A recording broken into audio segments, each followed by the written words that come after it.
Setelah dipulihkan nama baiknya oleh MKD pasca mundur karena terganjal kasus Papa minta saham, Ketua Umum Partai Golkar Setia Novanto diusulkan kembali namanya oleh sejumlah elit Partai Golkar untuk kembali menjabat sebagai Ketua DPR. Bagaimana sebenarnya kajian hukum tata negara dan juga etikanya? Apalagi mengingat fraksi Golkar saat itu di sidang MKD malah menjatuhkan pelanggaran berat kepada Setia Novanto. Kami membahasnya malam hari ini dengan Ketua Kesatuan Perempuan Partai Golkar Ula Nuhrawati. Selamat malam, Ibu Ula. Selamat malam. Terima kasih sudah hadir. Kami masih menunggu sejumlah narasumber yang lain dari Akademisi Hukum Tata Negara maupun juga Koordinator Forum Masyarakat Peduli Parlemen Indonesia atau Formapi. Tapi saya mulai dari Ibu Ula terlebih dahulu ya. Saya akan ajak untuk melihat kutipan begitu pernyataan yang disampaikan oleh salah satu politikus Partai Golkar Ridwan Bai berikut ini.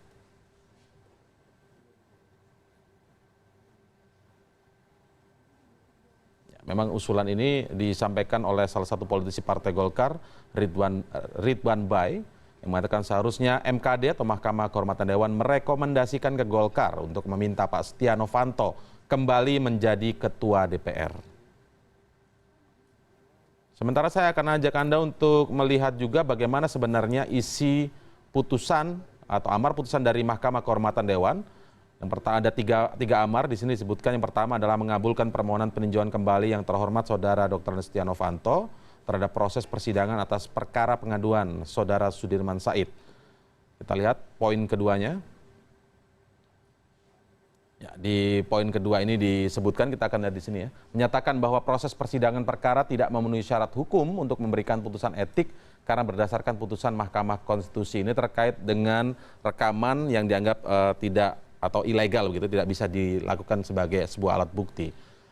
Poin yang ketiga, ini masih poin kedua, tanggal 7 September bahwa alat bukti rekaman elektronik sebagai alat bukti utama dalam proses persidangan tidak sah. Ini yang menjadi salah satu acuannya sehingga persidangan MKD saat itu tidak bisa dilakukan.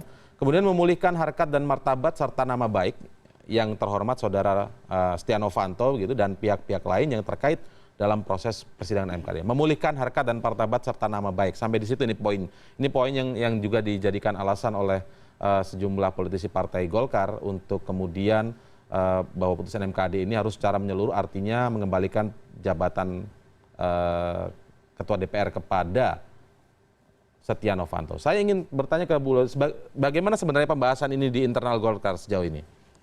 Ya, terima kasih. Setahu saya Partai Golkar memang partai yang selama ini selalu ingin mengedukasi seluruh masyarakat Indonesia agar bisa memahami politik yang sebenarnya begitu. Baik. Oleh karena itu, karena angle-nya di situ, maka apapun yang terjadi sekarang ini, maka Partai Golkar harus bertanggung jawab untuk sepenuhnya memberikan pendidikan ini kepada masyarakat bahwa yang benar dalam politik, yang kemudian memenuhi seluruh mekanisme dan prosedur dalam partai politik harus kemudian ditegakkan kebenarannya begitu. Aturannya seperti apa Bu kalau di dalam internal Golkar sendiri? Karena kalau kita lihat kan seperti ada terpecah ya, ada perbedaan pendapat di situ. Pak Akbar Tanjung sebagai politisi senior dari Golkar menyatakan tidak tepat kalau kemudian Setia Novanto menjadi atau menjabat Ketua DPR lagi, tetapi beberapa politisi yang lain saya catat ada Pak Ridwan Bai, kemudian ada Pak Kahar Muzakir, begitu dan beberapa nama lain, masalah penggantian Ketua DPR, mengembalikan Setia Novanto menjadi Ketua DPR itu ada celah dan peluangnya itu ada karena berdasarkan dengan putusan MKD ini. Pertama tentunya kita selalu menghormati senior. Di Partai Golkar itu salah satu adat kita begitu ya, menghormati senior dan semua. Oleh karena itu pikiran dan pendapat Pak Akbar Tanjung ya sah-sah saja.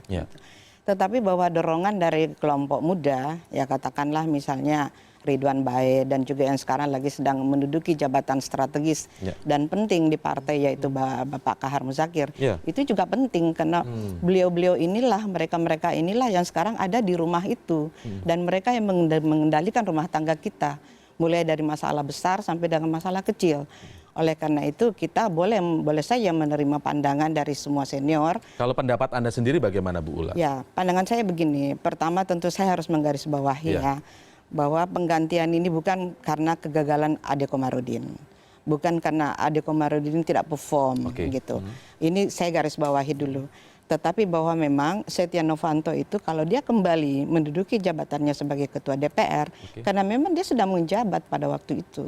Cuman karena kenegarawanan dan beliau legowo lah dengan teman-teman yang lain bahwa kegaduhan politik ini, stabilitas politik nasional ini, jangan kemudian kita biarkan berlarut-larut, maka nggak apa-apa. Berkorbanlah dulu, kan begitu kan. Sambil mencari yang kebenaran itu kan pasti akan datang pada saatnya. Jadi maksudnya ketika sidang itu ternyata dinyatakan tidak memenuhi syarat untuk menyidangkan seorang Setia Novanto, apalagi dasarnya adalah rekaman, maka ini menjadi terkait begitu, korelatif begitu, bahwa jabatannya itu seharusnya dikembalikan ke Setia Novanto menurut Anda seperti itu? Ya harusnya begitu memang, dan itu kan sah-sah saja gitu kan, karena dia berhenti, ya bukan karena dia tidak mampu. Setia Novanto bukan karena gagal, bukan karena kemudian partai menilai bahwa dia tidak pantas gitu kan, tetapi partai mempertimbangkan demi kondisi yang lebih bagus, demi situasi yang lebih stabil dan mendudukkan yang benar adalah benar, baik dari segi etika maupun dari segi hukumnya, maka kemudian saatnya ini proses berjalan, ada akhirnya kan, dan akhirnya itu ya kenapa tidak kita kemudian kalau misalnya itu memang harus kembali kedudukannya, saya kira memang awalnya dia duduk di situ. Kecuali kalau beliaunya nggak mau, lain soal kan begitu. Oke, baik. Nanti kita akan lanjutkan kembali. Saya ada pertanyaan yang juga membuat saya penasaran. Ketika posisi Golkar seperti ini, begitu pendapatnya begitu kan, ke negarawan tadi Anda bilang. Padahal pada saat itu Partai Golkar atau fraksi Golkar menjatuhkan menjatuhkan bahwa sanksi pelanggaran berat begitu. Ini yang menjadi menarik begitu. Kenapa sekarang menjadi berbeda? Kita akan mengulasnya lebih lanjut, terutama dari kajian hukum tata negaranya, aturannya, peraturan perundangannya, dan juga secara etikanya. Tetaplah bersama kami.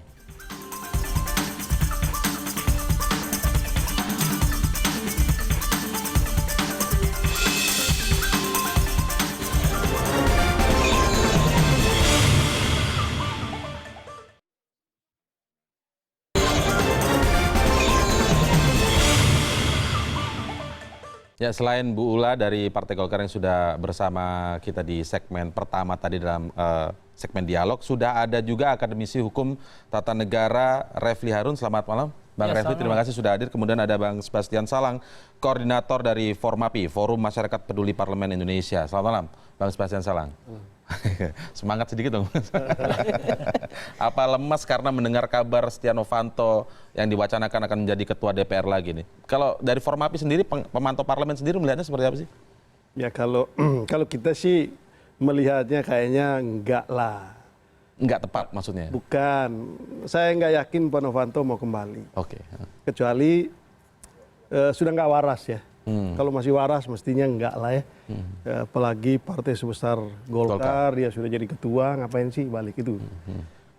Anda meyakini maksudnya Pak Setia Novanto tidak akan mau begitu ya? Mestinya. Tapi kalau begitu apa yang Anda lihat dari sejumlah politisi, elit politisi Golkar ini kemudian mewacanakan ini? Dan sepertinya tone-nya semakin serius loh. Kalau dilihat perkembangan terakhir, pernyataan dari seorang Kahar Muzakir, PLT saya ketua fraksi. khawatir begini, saya khawatir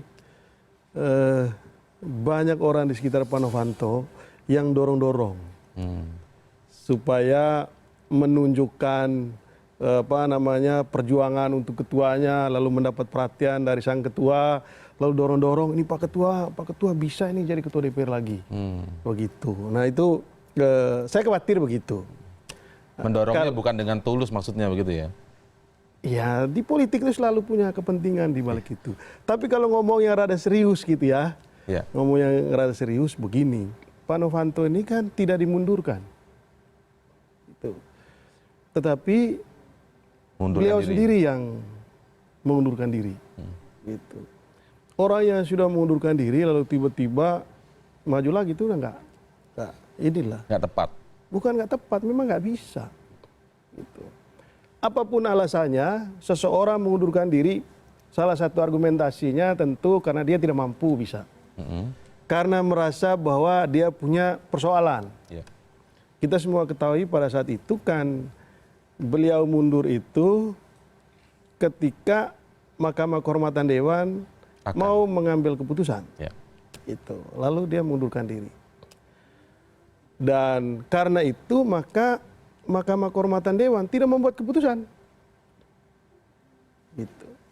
Lalu kemudian kita tarik lagi, tiba-tiba DPR ini membuat satu langkah, bukan langkah hukum, langkah proses peradilan etik itu tiba-tiba ada peninjauan kembali. Ini menurut saya Sebelumnya tidak Apa ada ya? nih sebelumnya ya? Ini nggak pernah ada yang kayak begitu. Dan kalau kita baca tata aturan beracara di Mahkamah Kehormatan Dewan, nggak ada istilah peninjauan kembali ya. Apa karena dasarnya adalah putusan MK itu? Nggak ada hubungannya. Nggak ada hubungan. Nggak ada hubungan dengan itu. Dan perlu diketahui, Mahkamah Kehormatan Dewan tidak membuat keputusan apakah dia bersalah atau tidak bersalah. Oke. Itu yang penting di situ. Apa yang mau ditinjau kembali kalau karena tidak ada itu putusan, nggak ya? perlu gitu. Iya. Apalagi meminta rehabilitasi. Tapi ini kan sudah dilakukan dan itu bisa dilakukan oleh DPR kita. Nah ini kan aneh bin ajaib gitu. Karena itu saya melihat ini kok dagelan yang kemudian dilegalisasikan gitu, dan itu terjadi di DPR kita. Oke. Nah itu yang saya bilang, ini kok DPR ini melalui Mahkamah Kehormatan Dewan kok membiarkan institusi terhormat ini dilecehkan gitu. Dengan orang-orang oleh kepentingan orang perorangan di DPR. Padahal itu nggak boleh. Nah karena itu saya bilang, apa betul ini keinginan Pak Novanto? Begitu. Saya nggak terlalu yakin itu. Kalau ketemu langsung saya ingin tanya, apa betul Pak? Serius Bapak ini gitu ya? ketua DPR, ketua ini loh, ketua umum Golkar loh. Ya kayak gitu dulu Bapak, waktu Bapak mundur tuh sadar nggak sih? Kan begitu. Karena itu saya kira dia masih ingat betul lah. Untuk kembali saya kira tidak. Bagaimana Bu La ingin menanggapi tentang apa yang disampaikan oleh Bang Salang tadi? Beda pendapat boleh ya? Ya. Ya silakan saja. Formapi sebagai pengamat parlemen tentu merasa bahwa emang nggak ada lagi yang lain. Ya. Apa memang itu yang terbaik? Itu sah-sah saja menurut saya. Tapi dari kami, dari Partai Golongan Karya begitu, yakin bahwa pada waktu itu Golkar itu menetapkan Novanto menjadi ketua DPR. Kan begitu. Nah dalam perjalanan politiknya sebagai pimpinan itu tiba-tiba terjadi masalah. Kan gitu. Ya. Nah masalah ini kemudian mengarah kepada masalah yang luar biasa. Bukan hanya Partai Golkar yang merasakan, ini ada apa sih sebetulnya, muaranya apa dan hulunya itu apa gitu kan. Nah dalam rangka itulah maka kemudian Setia Novanto berkontemplasi kan gitu kan. Ya udahlah saya mundur aja, ya kan. Saya mundur saja sambil proses berjalan kan begitu. Iya, Nah, proses berjalan kemudian akhirnya kan kemudian mengatakan bahwa memang betul ada MK yang mengatakan seperti itu, kemudian MKD juga melakukan seperti itu, di mana salahnya kan begitu. Itu yang dikritisi salah satunya MKD melakukan sidang peninjauan kembali itu, padahal sebelum-sebelumnya tidak ada seperti itu. Itu bisa saja, dari zaman dulu juga begitu. Yang tidak pernah ada menjadi ada, yang pernah ada menjadi tidak ada, saya kira itu dinamika di dalam. Wajar saja menurut Anda? Wajar saja, itu kan dinamika berbangsa dan bernegara. Dalam sebuah kesisteman, apabila memang sudah terjadi banyak maslahatnya, maka itu kenapa enggak kita perbaiki dan kita piara. Tapi kalau itu banyak mudaratnya untuk bangsa dan negara dan tidak memberikan pendidikan politik khususnya misalnya seperti itu, ya hapus. Tapi Kan bagaimana aturan dengan itu. poin yang dikatakan Bang Salang tadi bahwa karena sudah mundur, apa iya mau maju lagi begitu? Makanya kan tadi saya bilang, kan begitu. 560 orang di DPR. Ya kan? Kemudian 559 itu mengatakan bahwa jangan maju lagi. Kan begitu. 0,1% ada putusannya pada Bung Setia Novanto kan begitu. Sehingga tadi harkat dan martabatnya seseorang itu, nama baiknya seseorang itu dibawa mati. Dan itu yang akan menjadi legacy untuk pelanjutnya kan seperti itu. Jadi memang sepenuhnya terpulang kepada Setia. Saya sependapat dengan Sebastian. Oh jadi Kan begitu. terserah pada Setia Novanto. Setia Novanto begitu. Tetapi Novanto ini kan pimpinan. Dia pasti mendengarkan kiri kanan atas bawah, vertikal horizontal. Dia pimpinan partai. Nah, kalau misalnya partai kita mengatakan bahwa yang layak dan tepat itu memang kembalikan ke posisi semula, misalnya seperti itu, kenapa mencampuri? Orang Pramono Anung Ajeng mengatakan bahwa serahkan sepenuhnya mekanisme ini kepada DPR dan DPR di dalamnya ada fraksi, ya Partai Golkar juga ada di dalamnya. Ini urusan rumah tangga kami kan seperti itu. Jadi kata kuncinya saya sependapat ya kan bahwa kemudian terpulang apa betul ini murni beliau Setia Novanto akan kembali atau memang karena lingkungan. Tapi kalau misalnya karena lingkungan berarti ada tujuan jelek dong sebenarnya kepada Pak Setia Novanto. Bisa jelek bisa enggak kan seperti itu. Kalau memang di mana-mana aja itu dan itu menurut saya juga baik-baik saja dan oke-oke saja ya kan, bahwa kemudian kita gitu saya punya inner circle dan saya punya lingkaran berikutnya. Karena kalau saya tidak mengabaikan ini lagi dan saya menjadi akan otoriter dan diktator gitu. Dan ini yang penting saya kira sekarang ini di Partai Golkar gitu. Secara aturan perundangan seperti apa sih tata tertib misalnya Bang Refli, apakah memungkinkan ketika sudah mundur karena ada sebuah kasus walaupun kemudian kasusnya dianggap ditinjau tadi sudah tidak layak lagi menggunakan putusan MK soal rekaman dan lain sebagainya? Iya, sebelumnya saya mau mengkritik cara melihat posisi ketua DPR ya. Kita tahu bahwa undang-undang MD3 itu kan diubah saat terakhir ya. Waktu itu ada koalisi kebangsaan dan koalisi koalisi Merah Putih dan koalisi Indonesia hebat. Sampai sudah lupa kita namanya. KIH sama kan sudah tidak ada lagi ya. KMP. Kita tahu bahwa KMP kemudian mengubah sedemikian rupa dan kemudian itu tidak partai pemenang yang menjadi ketua DPR, tapi kemudian dipilih. Sistem paket ya. Sistem paket. Nah, aneh sebenarnya ketika kemudian jabatan itu dimiliki oleh partai politik, padahal sistemnya pemilihan. Jadi ketika Setia Novanto mengundurkan diri, tiba-tiba Golkar yang menggantikan. Ya karena undang-undang MD3-nya begitu dibuat dalam desain di mana pemenang pemilu yang menduduki. Jadi kalau pemenang pemilu yang menduduki, maka jabatan itu milik partai memang. Jadi anytime partai bisa mengganti karena tidak ada pemilihan. Nah, ini kan diadakan pemilihan oleh dari anggota ya, dari dan oleh anggota. Tapi tiba-tiba ketika kemudian yang terpilih itu mengundurkan diri, tidak memilih lagi. Tidak pilih lagi, langsung penunjukan. Iya, ditunjuk oleh partai politik. Nah, jadi salah kaprah itu berlangsung kembali ketika kemudian yang mundur mau dimajukan lagi. Jadi itu menjadi makin salah kaprah. Iya, makin salah kaprah seolah-olah itu memang milik partai politik bukan karena pemilihan. Nah, tetapi ya undang-undang mengatakan demikian walaupun dari sisi paradigmanya itu karena undang-undang dipelintir sedikit di ujungnya ketika ada KMP pada waktu itu. Nah, saya kurang lebih sama dengan Bung Sebastian ya. Barangkali awalnya Pak Setia Novanto tidak terpikir untuk kembali. Barangkali sudah legowo, ya sudahlah tidak menjadi pejabat publik ya.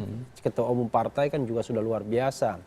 Tetapi dengan adanya putusan MK, semangatnya kembali lagi.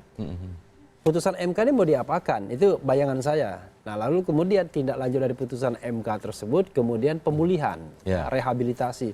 Padahal yang namanya MKD memutuskan saja belum pernah, ya kan? Apa yang mau direhabilitasi? Orang belum pernah memutuskan. Itu sebuah kejanggalan juga ya? Iya, itu kritik saya terhadap MKD. Ketika Setia Novanto mengundurkan diri, harusnya sidang tetap dilakukan karena kan masih ada 2 stage ya. Pemberhentian sebagai pimpinan, yang kedua adalah pemberhentian sebagai anggota DPR. Nah, ini stage ini kan tidak dilalui. Ketika mengundurkan diri sudah cukup. Karena targetnya hanya untuk melengsarkan Setia Novanto pada waktu itu. Nah, sekarang kemudian setelah adanya entry point putusan MK ini ya, kemudian mulai rehabilitasi. Nah, maka kemudian akan dikatakan demikian, tidak pernah bersalah yang bersangkutan. Jadi kalaupun mengundurkan diri kan jabatan itu milik partai politik. Jadi partai politik at any time bisa ganti orang dong. Dan itu yang dikatakan Kahar Muzakir. Nah, saya pada sampai titik ini saya yakin memang Pak Setia Novanto ingin menjadi ketua DPR kembali. Masih yakin Anda? Yakin. Dengan karena ya awalnya memang barangkali sudah legowo, tapi dengan perkembangan terbaru ini, kenapa begini? Kita harus frankly speaking ya, walaupun orang mengatakan ideal begini begitu dan lain sebagainya, menjadi pejabat itu ya enak memang. Jadi ketua umum, ketua DPR. Why saya bilang enak? Sederhananya adalah kehormatan di semua. Oke, kita ketua umum partai powerful, tetapi kan kita tidak ada protokoler kenegaraannya. Jadi ketua DPR itu bisa ketemu presiden, ya kan? Dalam setiap kunjungan difasilitasi negara first class semuanya kan? Jadi menggiurkan semua orang juga, menggiurkan semua orang. Dan kalau kita bicara tentang mutualisme antara ketua di satu sisi ketua umum partai dan di sisi lain ketua DPR, maka ini perpaduan yang powerful. Iya, benar-benar. Jadi orang tidak bisa membedakan ketika ke daerah misalnya, ya kan? Ini mohon maaf ya, kita harus frankly speaking juga menggunakan fasilitas ketua DPR first class semua Tapi ya. untuk Hotel bintang 5 tapi kegiatan partai. kegiatan partai ya. Itu kan sering dilakukan oleh pejabat-pejabat Oke. publik kita. Nah, Oke. pada titik ini ya memang itulah politik. That's politik. Mau diapakan lagi? Kita mau ngomong apa? Itulah politik kita. Baru sejauh ini politik. Tapi saya ingin memperdalam yang soal aturannya. Ketika PLT ketua fraksi dari Partai Golkar ini Pak Kahar Muzakir begitu yang menyebut bahwa ketua DPR ini alat kelengkapan dewan sama kayak ketua komisi. Jadi ini hak partai untuk mengganti. Aturannya bisa seperti itu atau bagaimana? Ya kalau kita bicara hukum formilnya ya, kalau yang bersangkutan itu mengundurkan diri atau berhenti, memang digantikan oleh partainya. Oke. Walaupun saya bilang itu keliru, itu kan Oke. rancangan ketika partai pemenang. Tapi oke lah Tapi kita coba ikuti yang aturan yang ada ya. Coba ikuti aturan yang ada. Tapi ketika kemudian mengganti berikutnya itu nggak ada aturannya. Oke. Mengganti berikutnya itu artinya ini orang ketua umumnya ini masih fit, masih proper, tidak ada masalah, ya kan? Ya. Tiba-tiba diganti begitu saja. Kalau dia dipecat sebagai anggota partai politik masih masuk akal karena dia tidak lagi jadi anggota DPR. Ya. Kan syarat anggota DPR harus anggota partai politik yang bersangkutan. Nah itu diganti karena sudah berhalangan. Tapi ini sehat walafiat, tidak ada Keluar, masalah. Ya kan? Masih Lalu anggota kemudian partai. masih bercokol sebagai anggota dewan, tapi diganti begitu saja. Maka kemudian ini kan tidak hanya menyangkut urusan partai politik tersebut. Ingat, ketua DPR itu adalah simbol administrasi dewan secara keseluruhan. Ya. Dan selain dia menjalankan fungsi politik, dia juga menjalankan fungsi-fungsi administratif. Yang misalnya mengontrol administrasi dewan, mengontrol pembangunan, mengontrol keuangan dan lain sebagainya sehari-hari dan lain sebagainya. Jadi tidak bisa dipandang hanya bahwa urusan ini urusan mengganti alat kelengkapan dewan, urusan partai, internal tidak partai. bisa gitu ya? internalisasi partai politik. Ketua DPR itu ketua DPR, bukan ketuanya Golkar, Ya, kan begitu. Dewan Perwakilan Rakyat ya, rakyat di situ. Bagaimana Bu ini Anda melihat ini? Tidak bisa dipandang hanya urusan Golkar ini kalau sudah begini posisi ketua DPR ini. Pertama tentu kita taat kepada perundang-undangan yang ada, bahwa itu kemudian belang bentong atau dianggap ambil di tikungan dan seterusnya, it's all the past ya. Kita sekarang mengacu kepada yang sekarang yang sah, konstitusi yang sah, seperti itu.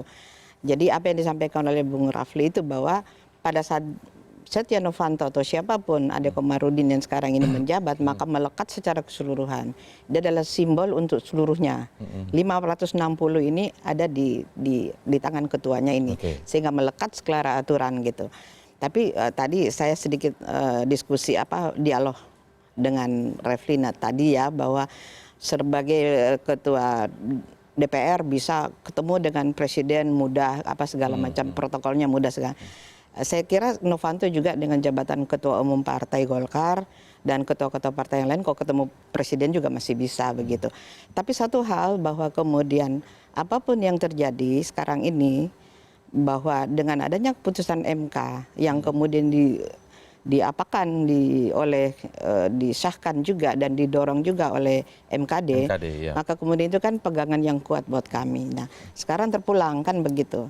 Pada saat kita kemudian suasana Golkar, Ibu merasa janggal tidak ketika ada sebuah persidangan tidak memutuskan apa-apa, tapi kemudian melakukan persidangan untuk rehabilitasi dari seolah-olah ada putusan sebelumnya, begitu? Ya, kemudian apa hubungannya dengan Setia Novanto?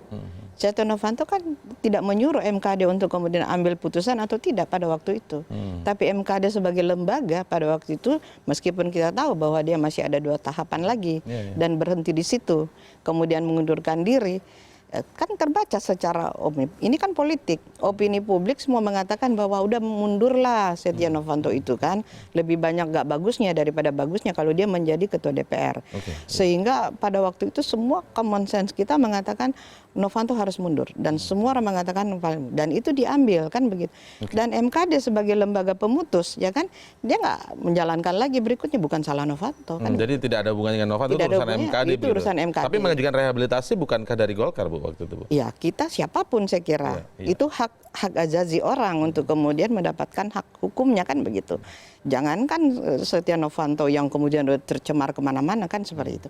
Saya pun katakanlah sebagai salah seorang sahabat dari Setia Novanto, kesian kan begitu. Dan itu yang dia bawa mati kan begitu nanti. Jadi harus direhabilitasi kan begitu. Nah pada saat itu juga dilembagakan, kemudian ada lembaga mengatakan yes, itu ternyata memang bukan menjadi satu klausul yang kemudian petak harus berhenti di situ saja dan Novanto di luar nggak boleh ngapa-ngapain lagi. Ya silakan, tapi kan ternyata itu tidak, kan begitu. Oke, baik, nanti saya akan lanjutkan pertanyaan yang tertunda tadi ya. Waktu itu Golkar menjatuhkan pelanggaran berat. Nah, sekarang seolah-olah ingin mendorong kembali figur Setia Novanto ini untuk menjabat kembali sebagai ketua DPR, padahal saat itu Novanto memilih untuk mundur begitu. Nanti kita akan ulas lebih lanjut. Kami masih akan segera kembali usai jeda berikut ini.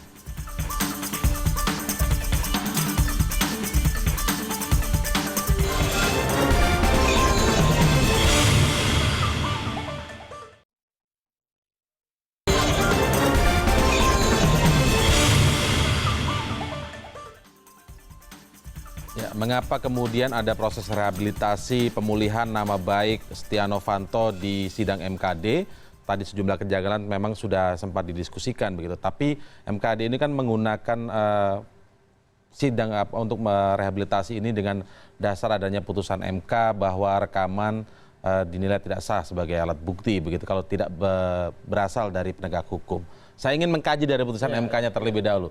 Apakah memang bisa langsung korelatif seperti itu? Menjadi bisa dipakai oleh MKD apa yang diputuskan oleh MK? Iya, saya kira begini. Ini kan kewajiban saya untuk menjelaskan ya. Putusan MK itu kan sesungguhnya bicara mengenai alat bukti. Apakah kalau kita melakukan penyadapan dan itu tidak dilakukan oleh penegak hukum, itu bisa dijadikan alat bukti atau tidak? Maka MK mengatakan tidak bisa. Tapi ingat, itu bukan alat bukti dalam proses misalnya peradilan etik, itu dalam due process of law, ya di persidangan-persidangan pengadilan. Jadi kalau kita menggunakan itu sebagai alat bukti seperti yang dilakukan oleh kejaksaan saat ini, dia nggak bisa. Dia tidak bisa rely on dengan alat bukti itu. Dia harus mencari alat bukti yang lainnya. Coba saya sederhanakan. Jadi kalau ada persidangan-persidangan umum misalnya atau misalnya kasus korupsi misalnya menggunakan rekaman yang tidak digunakan oleh tidak dilakukan oleh penegak hukum, maka persidangan itu nggak bisa, alat itu nggak bisa ya. Tidak bisa dijadikan. Tapi ketika MKD adalah persidangan etik, ya kalau etik itu kan soal kepantasan dan ketidakpantasan. Jadi etik itu yang paling penting adalah, saya sering mengatakan dalam persidangan etik itu yang paling penting adalah substansinya, bukan formalitasnya. Walaupun informasi itu didapat dari pembohong sekalipun misalnya. Kalau substansinya benar, ya itu bisa dilakukan, bisa dijadikan alat untuk melakukan sanksi etik. Tapi sekali lagi, antara etik dan hukum itu berbeda. Makanya dalam kasus Irman Gusman misalnya, Irman bisa tetap dijatuhkan sanksi etik walaupun sanksi hukumnya belum berproses bahkan, kan begitu. Nah, tetapi rupanya kan saya katakan that's politik, ini kan politik, ya kan. Jadi kan ini ada pintu masuk, orang politik kan biasa begitu. Walaupun kecil pintu masuknya dimasukin juga, ya kan. Nah, lalu kemudian langkah berikutnya adalah rehabilitasi, padahal kita tahu belum ada keputusan MKD apa-apa. Bahkan saya waktu itu termasuk yang mengkritik, harusnya ya MKD itu menindaklanjuti, karena kan mayoritas mengatakan pelanggaran berat pada waktu itu. Tapi begitu Setia Novanto mengundurkan diri, berhenti semua. Harusnya tetap diputuskan pelanggaran berat, kan begitu, atau pelanggaran menengah, sedang. Maka kemudian diberikan sanksi. Nah, sanksi pertama itu adalah dimundurkan sebagai pimpinan, dan sanksi berikutnya kalau masih mau dilanjutkan adalah pemberhentian sebagai anggota, kan pada waktu itu. Jadi pada waktu itu untuk kegiatannya sendiri ya itu sudah dianggap pelanggaran berat, ya kan, dan rekaman itu sendiri secara substantif pada waktu itu kan tidak dibantah isinya, hanya dipermasalahkan formalitas perolehannya atau dilakukan oleh pejabat yang berwenang, kan begitu. Tapi ya sudahlah, sekali lagi saya katakan ya, dari sisi moral ya, kadang-kadang moral dan politik itu memang tidak bisa bertemu. Dari sisi moral harusnya Pak Setia Novanto tidak lagi menjadi ketua DPR karena dia sudah mengundurkan diri. Negara lain kan kalau mengundurkan diri itu ada sebuah hal yang dipegang, komitmen yang tinggi. Tetapi kan kadang-kadang moral dan politik akhirnya terpisah. Kalau misalnya ada pintu politiknya memungkinkan dia kembali, ya saya kan dia kembali. Dan masyarakat kita ini masyarakat yang juga amnesia, permisif. Biasanya kalau misalnya kembali, tidak ada riak lagi. Saya kasih contoh misalnya, ya kan. Ada misalnya pejabat yang dulu sangat ditolak untuk menjadi petinggi di kepolisian misalnya. Kan begitu diangkat lagi nggak ada riak apa-apa. kita harus sunyi semua begitu ya. Kita harus bicara terus terang. Dulu juga seperti Menko Polhukam sekarang, awal-awal mau diangkat kan tantangan dan tentangan karena soal track record dan lain sebagainya luar biasa. Tapi begitu reshuffle, relatif tidak ada lagi tantangan atau tentangan yang luar biasa. Nah, jadi kadang-kadang waktu mengubah segalanya. Ya. Waktu bisa membuat orang lupa. Waktu kemudian bisa mengubah yang kalah jadi menang, yang menang jadi kalah. Dan ini saya kira track yang karena itu kita coba ingatkan dari forum ini. Nah, sekarang dampaknya apa kalau menurut Bang Sebastian Salang? Misalnya dari sisi Golkarnya dipaksakan Setia Novanto, katakanlah ya kita berasumsi kalau mau misalnya, katakanlah seperti itu. Dampaknya bagi internal Golkar sendiri seperti apa? Karena sekarang ketua DPR sekarang juga orang Golkar begitu kan. Kemudian dampaknya di DPR sendiri akan seperti apa? Ketika ini dipaksakan dengan alasan celah tadi, dengan argumen yang dibangun di MK ada putusan ini, kemudian di MKD ada rehabilitasi, lalu harusnya rehabilitasi itu secara menyeluruh termasuk kehormatan menjabat sebagai ketua DPR lagi. Bagaimana Anda melihat ini? Yang pertama, kalau sampai Pak Novanto kembali lagi jadi ketua, ini memang menghina akal sehat. Menghina akal sehat? Akal sehat publik gitu. Dan yang melakukan penghinaan itu adalah DPR. DPR? Ya. Bukan partai? Ya tentu saja partai punya ambisi untuk menjadi ketua gitu ya. Dan itu diamini oleh mekanisme di DPR. Itu satu. Yang kedua begini. Sekarang ini kan Pak Novanto ini enak gitu ya, nyaman hidupnya.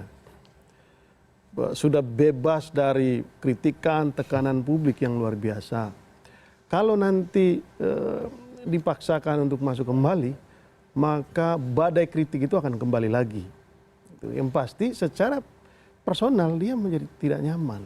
Kecuali kalau Pak Novanto itu memang kalau hidupnya dikritik maka dia makin hidup gitu. Nah, itu lain soal. Ya. Tetapi kalau dia pengen hidup nyaman gitu dengan situasi yang sekarang, ya sebaiknya pikiran seperti ini tidak perlu dilanjutkan. Tapi kita nggak tahu ada kepentingan politik apa sehingga kepentingnya menjabat sebagai ketua DPR. Ya itu nanti dulu kita bicarakan. Bagi DPR-nya sendiri, kalau Pak Novanto kembali lagi jadi ketua, kita akan ditertawakan. Ditertawakan oleh dunia internasional. Kok Indonesia ini bisa memainkan sedemikian rupa, memanipulasi gitu semua proses politik ini hanya untuk memasukkan kembali orang yang sudah mundur. Memanipulasi ya? Iya. Jadi dan dunia akan melihat. Jangan lupa apa yang terjadi di Indonesia ini juga disoroti oleh dunia. Gitu, ya. Dan Partai Golkar ini adalah salah satu partai terbesar di Indonesia. Kalau itu yang terjadi, maka memang ini akan menjadi pembicaraan yang luar biasa. Dan pasti kepercayaan publik pada DPR itu akan makin jelek gitu ya. Makin hilang. Karena orang yang sudah mengundurkan diri karena pada saat itu merasa dirinya bersalah secara etik, kok ini sekarang bisa berkuasa lagi gitu. Ini gimana? Nah bagi Golkar, ya terus terang saja memang kalau Golkar tetap memaksakan Pak Novanto, ini mungkin saja pada pemilu yang akan datang orang akan melihat kepercayaan publik pada partai juga akan menurun dan mungkin tidak akan ada kegaduhan di dalam juga. Kalau misalnya dari sisi Golkar dilihat oleh masyarakat luar akan bisa dampaknya mungkin turun lah secara elektabilitas atau popularitas misalnya. Kalau kegaduhan internal enggak lah. Ya. Wong semua kader Golkar kalau bisa hormat-hormat sama Pak Novanto gitu. Kalau bisa mendorong Pak Novanto untuk jadi ketua karena supaya dapat perhatian dari ketua kan. Itu yang saya bilang. Namboya teman-teman ini ingatkan gitu. Bicaralah dari hati nuraninya, bicaralah tentang kebenaran yang ada pada diri mereka masing-masing untuk mengingatkan Pak Novanto. Karena saya yakin gitu ya, teman-teman di sekitar Pak Novanto ini tidak bicara yang sebenarnya. Begitu tidak bicara yang baik bagi publik, bagi DPR, dan bagi Golkar. Jangan lupa politik itu tidak semata-mata untuk kekuasaan. Politik juga punya nilai. Anda mencium kira-kira ada memang niatan yang tidak baik kepada Pak Setia Novanto tidak? Kalau memang ini dibisikkan terus. Bukan punya niat tidak baik. Itu yang tadi saya bilang. Ini ada upaya supaya dilihat oleh sang ketua ini. Dari ketua. Oh ini si A, si B, si C ini punya jasa untuk mendorong saya kembali. Kan itu saja. Tapi Pak Setia Novanto juga mulai kepingin juga begitu. Pak Novanto ini kan beginilah. Kalau bicara soal proses di MK, itu dulu niatnya itu kan bagaimana caranya agar proses yang sedang berjalan di Kejaksaan Agung ini itu bisa berhenti. Dengan putusan MK sebetulnya sudah sangat menolong dari sisi proses hukum. Kan itu. Tapi kemudian ini sekarang ini melihat bahwa ternyata bisa juga dimainkan di DPR. Padahal ini dua hal yang sangat berbeda gitu. Nah, proses yang sudah DPR itu sudah selesai. Jadi karena melihat ini secara hukum ini kayaknya sudah aman. Coba deh kita utak-atik di DPR, siapa tahu bisa juga kan. Nah, pertanyaannya kemudian kita semua ini masih sehat nggak? Masih wajah, masih waras nggak? Gitu. Kalau masih waras, ya mestinya keinginan itu ya mesti dihentikan gitu loh. Banyak sekali tadi penjelasannya, menarik sekali. Ya, saya kasih kepada Bula, bagaimana Bula? Ingatkan dong. Saya menggarisbawahi apa yang disampaikan oleh Prof. Refli Harun tadi, bahwa dia politik, kan seperti itu. Dan kok saya merasa nih bahwa Bang Sebastian Salang ini sangat mencintai Setia Novanto. Begitu mencintai Setia Novanto, sehingga dia bilang udahlah, udah bermainlah di Golkar saja, kan itu nggak usah lagi lah ke DPR karena nanti akan begini. Itu juga boleh karena beliau ini sebagai pengamat parlemen, jadi itu pandangan beliau. Tapi jangan lupa, memang kita nih DPR itu adalah lembaga politik tertinggi, kan seperti itu. Jadi silakan saja, makin banyak orang yang mengkritisi ini, buat kami dari Partai Golkar makin merasa bahwa memang Golkar ini disayang, masih ditempatkan oleh banyak orang gitu di luar Partai Golkar yang menjaga jangan sampai Partai Golkar itu seperti tadi yang dikhawatirkan oleh Bung Sebastian, bahwa jangan sampai nanti 2019 itu akan anjlok. Kalau ini itu kan soal kekhawatiran nanti itu kan salah satu saja gitu kan gitu. Tapi juga mungkin ini kan kita nggak ada test water nih untuk mengatakan apa iya kalau Setia Novanto kembali menjadi DPR anjlok. Bisa saja justru makin bagus kan seperti itu. Jadi sebagai politisi saya akan mengatakan bahwa saya harus mengatakan partai saya itu harus mengatakan bahwa tidak ada yang salah di partai kita kan seperti itu. Dan jangan lupa juga bahwa di partai itu dan juga sama dengan di DPR itu kolegial kan begitu. Jadi memang dia sebagai orang nomor satu di partai, nomor satu di DPR, tapi tidak mungkin akan bermain sendiri. Tapi Ibu ingat tidak waktu itu Golkar juga menjatuhkan sanksi pelanggaran berat yang dilakukan oleh Setia Novanto begitu dalam menjelang putusan, karena itu setiap fraksi kan dimintai pandangan begitu. Nah sekarang dengan kondisinya seperti ini, itu tadi yang mungkin ya kata-kata dari Bang Sebastian Salang menertawakan akal sehat atau apa itu tadi? Nah, seperti menghina akal sehat. Kalau menertawakan Mas, ini menghina. Ini sudah menghina akal sehat. Gitu. Nah, Ibu tidak takut tidak kemudian kalau misalnya publik menilai bagaimana sih Golkar ini waktu itu menjatuhkan pelanggaran berat, terus sekarang setelah itu Pak Novanto mundur, kemudian kok didorong lagi untuk maju begitu. Ya, jadi maju mundur jadinya. Karena kan ada pelanggaran berat, nanti turunannya apa, kalau sedang turunannya apa, kalau ringan turunannya apa, kan seperti itu. Setelah mempertimbangkan segala sesuatunya, ya kan, tidak tiga-tiganya kan, begitu. Akhirnya mundur itu kan menjadi solusi, mundur solusi, jadi tidak berat, tidak sedang, tidak ada. Maksud saya pandangan dari Golkarnya waktu itu kan pelanggaran berat, ini kan serius kalau pelanggaran berat paling besar ini kan, pelanggaran berat. Tetapi kemudian ketika akhirnya Pak Novanto legowo mundur misalnya, walaupun kemudian MKD tidak melanjutkan persidangan. Sekarang kok malah ingin didorong lagi begitu, walaupun dengan menggunakan alasan MKD dan lain-lain. Mungkin klise kalau saya mengatakan that's politik, politik games kan seperti itu. Tapi seperti tadi yang Rafli bilang, banyak kasus yang lebih besar dan kita ini sangat pelupa kan begitu. Meskipun kita juga pemarah, tapi lama-lama kita menjadi pemaaf kan seperti itu dan kita lupa, nyaris lupa. Ini saya kira Indonesia sampai saat ini kan masih sedang mencari proses mana yang terbaik untuk kemudian kita anut sebagai politik praktis kan begitu. Tapi bahwa sistem ketatanegaraan, hukum kita dan sebagainya itu kelihatannya sudah mulai mengkristalkan. Kita sudah menjadi Indonesia banget kan seperti itu. Tapi dalam politik ini yang kemudian menjadi tantangan besar bagi semua partai politik. Nah, oleh karena itu kondisi situasi seperti ini ya jangan dilihat sisi negatifnya saja. Kan begitu. Kita juga melihat dampak positif terhadap pembelajaran politik. Kan begitu. Baik Bu, ini sekarang kita akan lihat pendapat dari beberapa anggota partai yang lain begitu. Ada politisi Partai Golkar, politisi muda Partai Golkar, Doli Kurnia ya, Ahmad Doli Kurnia ya Bu ya.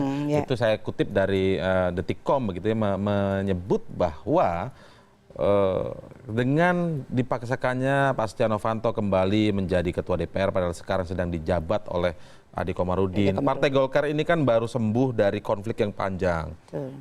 Friksi-friksi itu atau mungkin faksi-faksi di antara Partai Golkar tentu saja mungkin masih ada begitu kan Bu ya.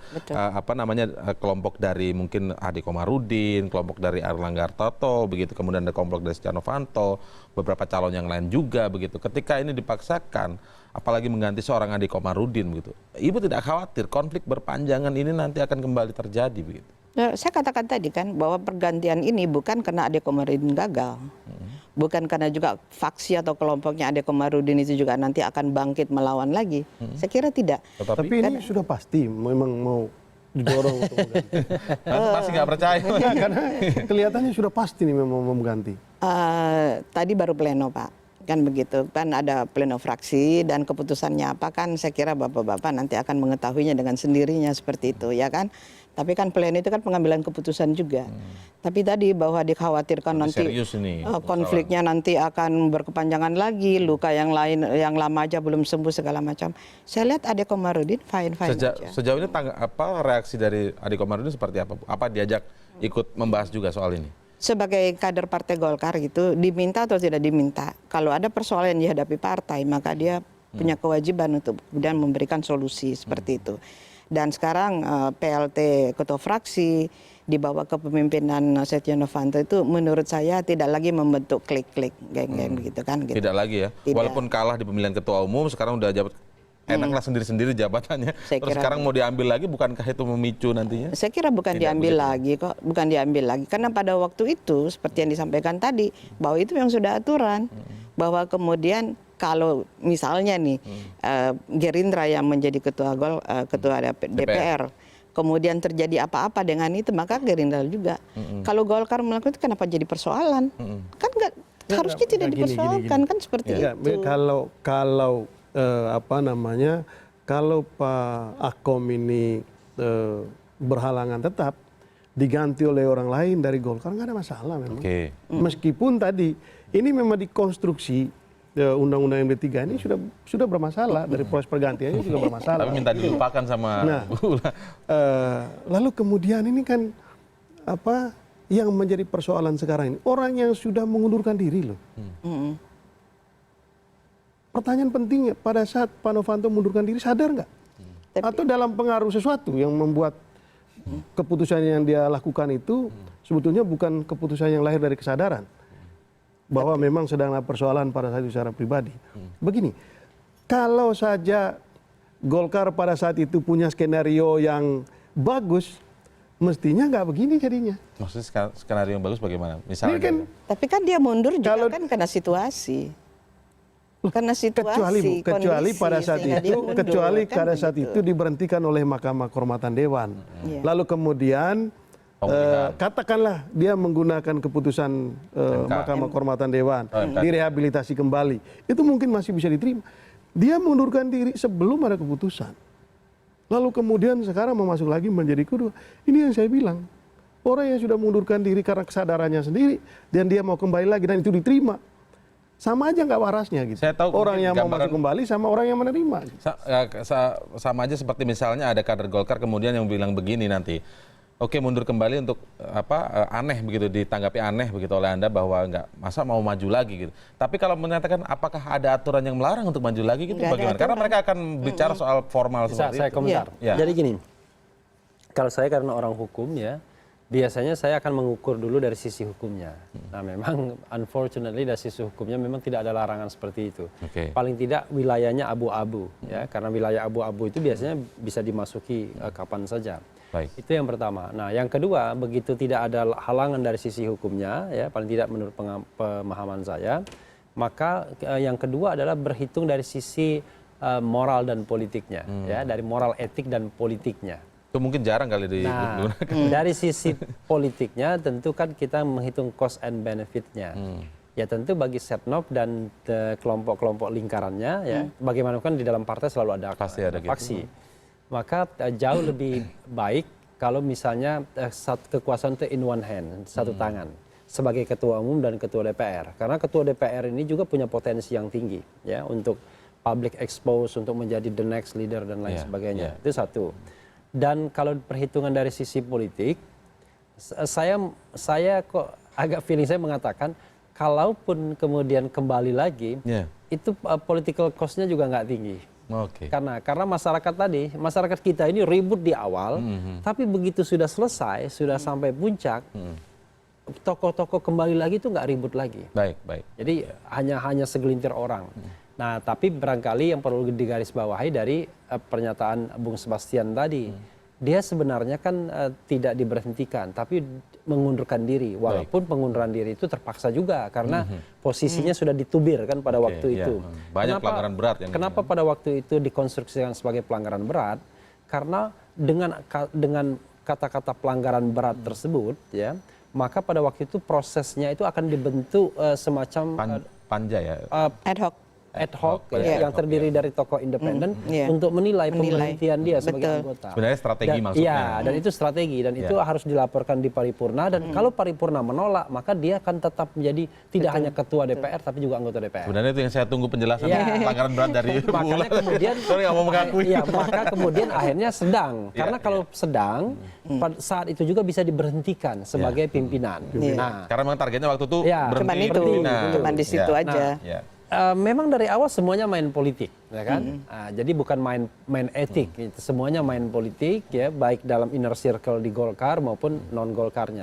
Tetapi konstelasi politik saat ini, ya, ketika Golkar berhasil dalam tanda kutip direbut oleh Setia Novanto menjadi ketua umum, cepat sekali dia merangkul pemerintah. Pemerintah Presiden Jokowi merasa nyaman dengan Golkar saat ini di bawah kepemimpinan Setia Novanto. Itu persoalannya.